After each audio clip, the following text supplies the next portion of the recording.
Hi అండి, welcome to Vasantha's channel. ఈరోజు నేను చెప్పబోయే కథ శ్రాద్ధ మహిమ ఏడుగురు సోదరుల కథ. ఈ కథ నేను హరివంశము అనే బుక్లో చదివాను. ఈ కథ మనకి శ్రాద్ధ మహిమ గురించి, మనం చేసే కర్మలు మనకు రాబోయే జన్మల మీద ఎలాంటి ప్రభావం చూపుతాయి అనే దాని గురించి తెలియజేస్తుంది. ఇక కథలోకి వెళ్తే, పూర్వం కౌశికుడు అనే బ్రాహ్మణుడికి 7 కొడుకులు ఉండేవాళ్ళు. వాళ్ళు గర్గ మహర్షి దగ్గర శిష్యరికం చేసేవారు. కాలక్రమేణా వాళ్ళకి చెడు అలవాట్లు అబ్బాయి. ఎంతవరకు వచ్చారంటే, గురువుకి తెలియకుండా మాంసభక్షణ కూడా చేసేవాళ్ళు. ఇలా కాలం గడుస్తూ ఉండగా ఒకరోజు గర్గ మహర్షి తన ఆవుని తీసుకెళ్లి మేపుకి రమ్మని వాళ్ళకి చెప్పాడు. వాళ్ళు దూడతో సహా ఆవుని అడవికి మేపడానికి తీసుకెళ్లారు. అడవిలో కొంతసేపు అయిన తర్వాత వాళ్ళకి బాగా ఆకలేసింది. ఆకలికి తట్టుకోలేక వాళ్ళు ఇక్కడ ఎవ్వరూ లేరు కనుక ఈ ఆవును చంపి దాని మాంసం తింటే సరిపోతుంది అని నిశ్చయించుకున్నారు. ఆ 7గురిలో ఒకరు, మనం ఎలాగూ ఈ ఆవును చంపి మాంసం తిందామని నిశ్చయించుకున్నాం. ముందు ఆ మాంసాన్ని పితృదేవతలకు సమర్పించి మనం గనక తింటే మనకి గోహత్య పాపం చుట్టుకోదు, ఆవుకి కూడా స్వర్గం వస్తుంది అని చెప్పారు. అందరికీ ఆలోచన నచ్చింది. అందరూ ఆలోచన ప్రకారమే ఆవుని చంపారు.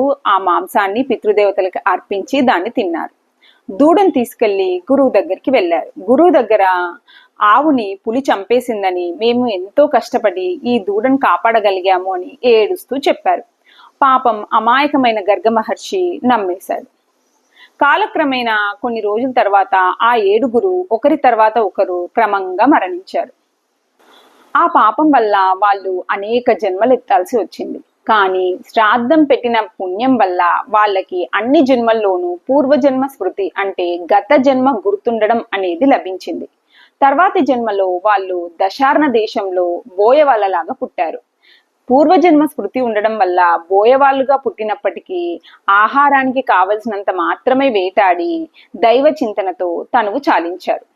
3వ జన్మలో వాళ్ళు కాలాంజర పర్వతం పైన లేళ్లుగా పుట్టారు. అప్పుడు కూడా పూర్వజన్మ స్మృతి ఉండటం వల్ల కఠినమైన ఉపవాస దీక్షలు చేస్తూ తనువు చాలించారు.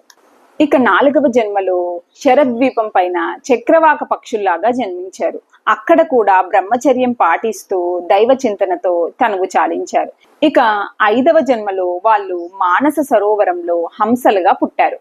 హంసలుగా పుట్టడం వల్ల వాళ్ళకి ఈ జన్మలో యోగ జ్ఞానం కలిగింది. ఈ 7 హంసలు యోగ దీక్షతో కాలం గడుపుతూ ఉండగా ఆ దేశపు ప్రభువైన విభ్రాజ మహారాజు కుటుంబ సమేతంగా అక్కడికి విహారయాత్రకు వచ్చాడు. ఆ రాజు వైభవాన్ని చూసి ఈ 7గురు హంసల్లో చివరి హంస, ఆహా ఎంతటి వైభవం, మళ్ళీ జన్మంటూ ఉంటే ఈ రాజులాగా పుట్టాలి అని కోరుకున్నాడు. అందులో ఇంకో 2 హంసలు, నువ్వు రాజువైతే నేను మీకు మంత్రులుగా అవ్వాలి అని కోరుకున్నారు. మిగిలిన 4 హంసలు, అయ్యో ఇంతటి ఉత్తమమైన యోగ స్థితిలో ఉండి మోక్షాన్ని కోరుకోకుండా రాజ్యాన్ని కోరుకున్నారేంటి, సరే మీ కోరిక నెరవేరుతుంది, కానీ మీరు యోగ భ్రష్టులయ్యారు అని మిగిలిన 4 హంసలు అన్నాయి. అప్పుడు ఈ 3 హంసలు తేలుకొని, అయ్యో ఎంతటి పాపం చేశాము, ఈ 4గురే మమ్మల్ని రక్షించాలి అని కోరుకున్నాయి. అప్పుడు ఆ 4గురు, ఇప్పుడు మనం చేయవలసింది ఏమీ లేదు, వచ్చే జన్మలో నువ్వు కాంపిల్య నగరానికి రాజుగా, వీళ్ళు నీకు మంత్రులుగా పుడతారు. మీకు ఆ జన్మలో పూర్వజన్మ స్మృతి ఉండదు, కానీ ఎవరైనా వచ్చి మీ పూర్వజన్మ గురించి మీకు చెబితే వెంటనే మీకు పూర్వజన్మ స్మృతి కలిగి మీకు కూడా జ్ఞానోదయం కలుగుతుంది అని చెప్తారు. తర్వాత కొంతకాలానికి 7గురు హంసలు వాటి తనువుని చాలిస్తాయి. తర్వాతి జన్మలో వాళ్ళు కోరుకున్న విధంగానే ఒక హంస బ్రహ్మదత్తుడు అనే రాజుగా, ఇంకో 2 హంసలు ఆ రాజుకి మంత్రులుగా జన్మించారు. మిగిలిన 4గురు ఒక పేద బ్రాహ్మణుడికి కుమారులుగా జన్మించారు. బ్రహ్మదత్తుడికి వాళ్ళ మంత్రులకి గత జన్మ స్మృతి లేదు. ఆ పేద బ్రాహ్మణుడికి పుట్టిన 4గురు బ్రాహ్మణ కుమారులకి యోగాశక్తి, వైరాగ్య సిద్ధి తీవ్రంగా కలిగాయి. అందువల్ల వాళ్ళు ఎప్పుడు ఇల్లు వదిలి తపోవనాలకు పోదామా అని ఆరాటపడుతూ ఉండేవాళ్ళు. ఒకరోజు 4గురు కుమారులు వాళ్ళ తండ్రి దగ్గరికి వచ్చి, మేము తపోవనాలకు వెళ్ళబోతున్నాము అని చెప్పారు. అప్పుడు పేదవాడైన వాళ్ళ తండ్రి, ఈ వయసైన పేదవాడికి తోడుగా ఉండకుండా మీ దారి మీరు చూసుకుంటే నా గతేమవ్వాలి అంటూ బాధపడ్డాడు. అప్పుడు ఆ నలుగురు ఆ తండ్రికి ఒక ఉపాయం చెప్పారు. మీరు బ్రహ్మదత్తుడి రాజు దగ్గరికి వెళ్ళి మేము చెప్పిన శ్లోకాన్ని చెబితే ఇక ఆ రాజు మీకు అగ్రహారాలు, మీరు కోరుకున్న భోగ భాగ్యాలన్నీ ఇస్తాడు అని చెప్పి వెళ్ళిపోతారు. ఒకసారి రాజు రథం పైన యాత్రకు వెళ్తూ ఉండగా ఆ పేద బ్రాహ్మణుడు చూసి పరిగెత్తుకుంటూ వెళ్ళి ఆ రాజు దగ్గర కొడుకులు చెప్పిన శ్లోకాన్ని చెప్తారు. ఆ శ్లోకం వినగానే బ్రహ్మదత్తుడు ఆయన ఇద్దరు మంత్రులు మూర్ఛపోతారు. కాసేపట్లోనే తేరుకుంటారు. తేరుకున్న వెంటనే వాళ్ళ జ్ఞాన నేత్రానికి వాళ్ళ పూర్వజన్మ స్మృతి కలుగుతుంది. ఆ శ్లోకం మొత్తంలో వాళ్ళు ఎత్తిన జన్మలు, వాళ్ళు చేసిన పాపాలు అన్నీ వివరంగా ఉంటాయి. దానితో వాళ్ళకి పూర్వజన్మ స్మృతి కలిగి జ్ఞానోదయం కలుగుతుంది.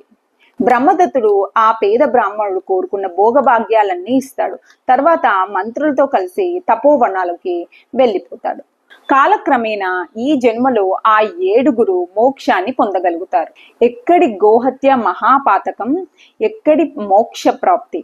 గోహత్య అనే మహాపాపం చేసినప్పటికీ శ్రాద్ధ క్రియను ఆచరించటం వల్ల కేవలం 7 జన్మల్లోనే వాళ్ళకి మోక్ష ప్రాప్తి కలిగింది అంటూ శ్రాద్ధ మహిమను వివరించటానికి హరివంశము అనే బుక్ లో ఈ కథని చెప్పారు. మళ్ళీ ఇంకో మంచి కథతో కలుసుకుందాం. నమస్తే.